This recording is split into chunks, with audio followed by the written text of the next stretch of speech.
Nice. Just on from that, I was looking at your first Premier League game in charge was against Arsenal, was the famous 2-0. There's many current Arsenal players on your team as there were the Arsenal team days. You had Norgaard and Raya, and they had Saka and Ben White. Shows you the turnover. So there was the 4 players that day. Okay. Who actually featured And 2 of them are now traitors and moved to the wrong club. Yeah. I guess when you look back at that game, which obviously was a really sort of had lift-off for you for the Premier League in that match against Arsenal, how far do you feel you've come as manager, and how much do you feel Arteta has compared to the team you faced then? I think Arteta is a good manager. I think he's one of the managers you respect all the phases of the game, which I always said in that aspect. As you say, that was a special game. It was his first game in the Premier League. Is a day I'll never forget, because that's, we started for every Brentford fans was unique. And of course, that's 4 years ago, a little bit more than 4 years ago. So definitely learned a lot in the last 4 years about the different teams, about myself, what you do. But when I can say I had a decent experience before that, so it's a small, as I say, always adding layers. That's with the team, with myself. That's a little bit adding layer to communication, a little bit adding layer to the leadership, a little bit adding layer to small tactical tweaks, because I believe that I have clear principles, but constantly develop them a little bit and tweak them a little bit. That's probably the learning. You referenced the goal you scored in that game from the long throw the other day, which was set pieces. Solanke was really happy because he was all about long throws. I mean, when you were talking about that, you spoke about how the bigger clubs, with respect, have taken on the focus on set pieces, and Arsenal was clearly one of those. Do you think that day that was a big moment for them, watching them you score that goal against them? Arsenal? Oh, I don't know. I've seen Arteta's been quoted for him always being interested in it for a long time. So that I don't know. But I'm pretty sure that the bits we've done at Brentford inspired a lot of clubs to focus even more on set pieces. And it is quite interesting that this year I go from Brentford to Tottenham. The spike in focus on set pieces for all the teams, like even more especially in long throws, it's like crazy. It seems like everyone are very, very focused on it, which we should be. It's a third of our goals. So why not be very good in that phase and very good in high pressure, and we need to be good in many phases. And just lastly, 2 things. One, is Archie Gray actually available to play if he trains? Yeah, he should be able to play. Yeah. And for Colomboani playing with a mask, what kind of challenge will that pose for him? Hopefully none. He trained with it the last 4 sessions. So yeah, he looks fine. He can move. That's fine. Yeah. Hi. We talk about Arteta's time Arteta's had and him making Arsenal into challenges. When you talk about taking 4 years or whatever, he has also spent a ton of money. And it strikes me that the real turning point was when they spent 100 million on Declan Rice. It seemed to take them to a different level.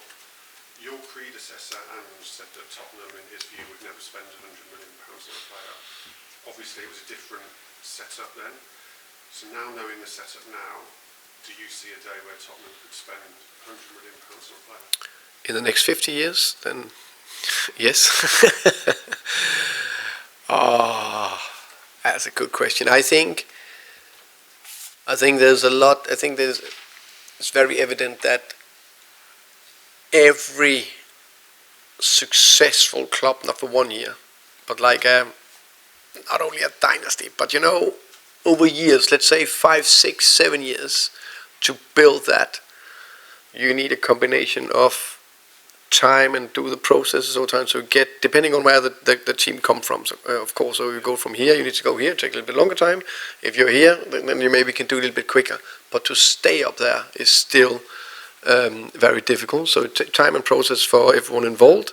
And then of course, always need an investment. In football, you need to invest. If you want to have success, you need to invest in players. Hopefully do it cleverly, and we want to do it smart, so we don't invest too much and on the wrong players and all that, but you need to invest. 100 million, I don't know.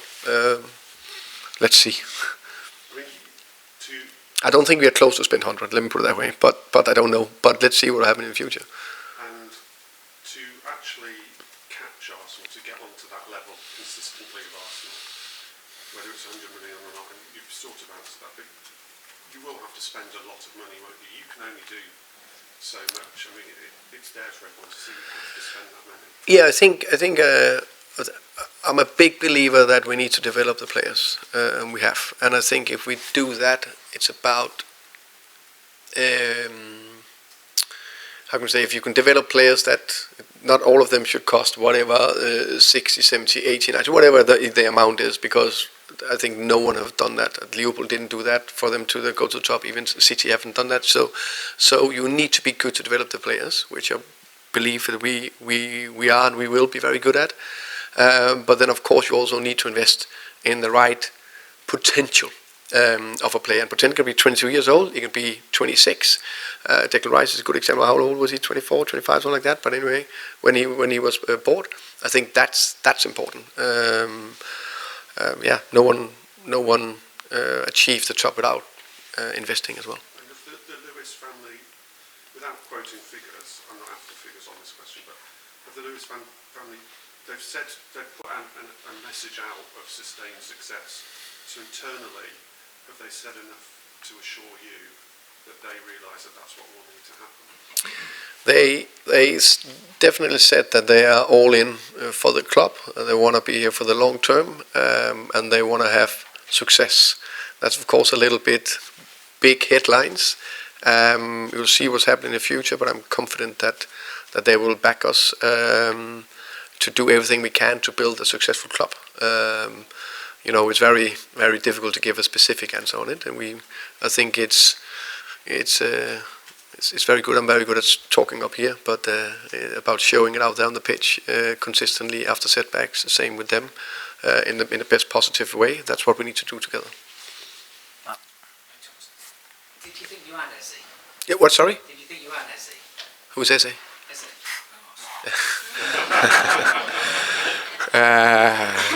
Very good player. He plays for Arsenal, a team we want to beat on Sunday. Was there a point there when you thought he was going to be a Spurs player? I think I've said before, I'd really like to speak about players that are here, and the other two I will speak about is Messi and Ronaldo. I need to find two other players when they're retiring in a year or two. What do you think Arsenal? Do you think Arsenal are better than they were last year? If so, what do you think they're doing better? What has made them the best team in the Premier League over this first phase of the season?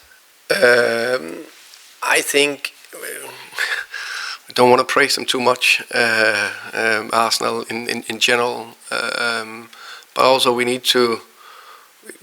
We can't hide or look away from. Right now, they are top of the table in the Premier League, and I think they invested a lot in the squad, also in the summer and over the last couple of years. So they have a very strong competitive squad with almost two good players in every position. Matt. You spoke before the Super Cup, issue like on a sort of special operation for that match. Is it almost impossible to do something like that for this match, coming straight off an international break when you've probably only had a training session? Yeah, I think that game was also special in many ways. It was one game, one winner, one loser, not a draw, nothing. Against the best team in the world, PSG. And we've been together for 6 weeks, so that was a special operation, definitely. We've spoken a lot about Tottenham's injuries this season. Are you jealous in a way of Arsenal's squad depth? Because Gabriel's out, and you look at who they could bring in, could be Nkapé, Mosquera, I think it's. I said before, I'm happy with my squad. I think it's two clubs on two different journeys. I hate to say it, but a little bit ahead of us. But we know that's one thing. But in one game, 100% sure we'll be very competitive, and of course we can win on Sunday. And then of course we know in general squad depth is good and important. But I'm I'm not really looking at other teams. I'm just looking at my team there. If I have a player out, that's what I'm focusing on. I need to have another one to replace a position. Can I just ask about Bob? I think you said at the time he had a small procedure. Is there a chance that he needs something more significant, more surgery? That I'm pretty sure he doesn't need. Yeah. Is he currently training at all on the grass by himself? Which is We are very aware of how we do things. So when do we really push and when do we not push? So now we are in a place where we think it'll go forward, and then we'll take from there. Okay, and John, please. John? Just to get back to the set pieces, you said you educated both coaches. Are Yeah. they very different coaches? Yeah. Of course, it was, I would say, educated work with them. Very big potential, both of them as coaches. I think both of them are very curious. Both of them want to learn. Both of them want to develop constantly. How can I say? Studying the game of set pieces. So in that way, they are quite the same mindset in many ways. Trying to find a way how can you improve set pieces to hurt the opponents, corners, wide free kicks. So in that sense, they were similar. They have the one is Swedish and the other is French, so a little bit different temper. But besides that, nothing. Do they see themselves as direct rivals in this battle? Among artillery pieces? That's a good. Work out what each other's going to Yeah, no, that's the part. Is like, of course, Mikel and I, with our coaching staff, will have a battle. How can we, get the upper hand, and it'll be the same with Andreas and Nicholas. Is that part of the this season? To be like a bit like a medieval warlord, sieging the opposition? I definitely think that the game has got more and more tactical, and there's more and more tweaks to the game that I think is hugely important. But I think desire, determination, energy is equally important. You see yourself as a pioneer of this, Mikel? Of what? For making sure that you get everything out of set pieces. Because Mikel said quite recently it's been 10 years in the Yeah. making. Yeah, of course, I've read that as well. So I would say I would give the credit to Brentford because, of course, I was aware of set pieces, and I gave that example with my under 12 team in Frederiksværk back in '98. I did a little routine there, but that's not like the same that I was the pioneer of it. I think where I really took a focus jump was with Brentford, so they deserve the praise. Okay. You're under 12's good at. They were very good at playing football, but that game we made 2 routines and we won 2-0, so that's good. Cool. Yeah. Thank you. Thank you, guys.